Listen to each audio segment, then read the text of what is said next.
Hello అండి. అందరికీ నమస్కారం. ఒక బ్లౌజ్ కుట్టాలంటే దాని వెనక ఉండే కష్టం ఏదైతే ఉందో అది ఓన్లీ ఒక టైలర్‌కి మాత్రమే తెలుస్తుందండి. అది చూసేటోళ్ళకి తెలీదని నేనైతే అనుకుంటున్నాను. ఎందుకంటే చాలా ఈజీగా అనేస్తారు. ఇంట్లో కూర్చొని కుట్టడమే గదా! ఏం మాలాగా ఎండకేస్తున్నావా? పొలం చేస్తున్నావా? అని. కానీ ఇవి ఈ టైలరింగ్ చేయడం వల్ల దీనిలో ఉండే ప్రాబ్లమ్స్ ఫేస్ చేసేటోళ్ళకే తెలుస్తుంది కేవలం.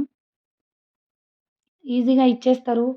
బ్లౌజ్ ఎంత అంటే ఇంత అని జెప్తే, అంతెందుకు ఇంత తీసుకో. 100 చెప్తే 50 అంటారు. 50 చెప్తే 20 అంటారు. ఇదేం కూరగాయలా అండి? కుట్టాలంటే చాలా కష్టమండి టైలరింగ్. ఇలా నాలాగా ఎంతమంది టైలర్స్ ఫేస్ చేశారో మర్చిపోకుండా కామెంట్ జేయండి.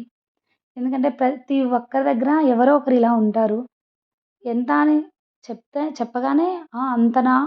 ఎందుకింత అనని ఖచ్చితంగా క్వెషన్ చేసేటోళ్ళుంటారు. కానీ మీకు లూజ్ ఉంటే మీరు ఒప్పుకోరు గదా! మీకు బ్లౌజ్ సెట్ అవ్వకపోతే ఒప్పుకోరు గదా! అలాగే వాళ్ళకి గూడా కష్టం ఉంటుందండి.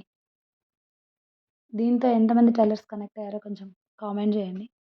బాయ్ అండి. Thank you.